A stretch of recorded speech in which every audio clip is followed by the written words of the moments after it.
আমার ছোট মেয়েটা জান্নাতুল মাওয়ার পরের যেটা ফারিহা জান্নাত, এর আমি 1 বছর রেখে গিয়েছিলাম জেলখানায় যাওয়ার আগে।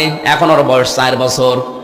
ওর প্রতি আমার যে দুর্বলতা, যে ভালোবাসায় 3 বছরের জন্মিয়েছে আমি না দেখার পরেও, যদিও আমার এখনো ভালো চিনি না, জেল থেকে বের হয়ে বাড়ি গিয়ে যেদিন গেলাম আমার বসে, হুজুর আমাদের বাড়ি চলেন।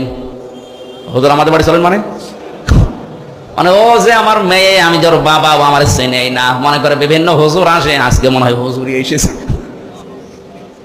অথচ ওকে না দেখে যে ভালোবাসা, যে মহাব্বত ওর প্রতি তৈরি হয়েছে, আমার যতটুকু মহাব্বত ওর প্রতি, কেউ যদি বলে পুরা রাজশাহী তোমাকে দিয়ে দেবো, ফারিহাকে মেরে ফেলো, আমার সম্ভব না।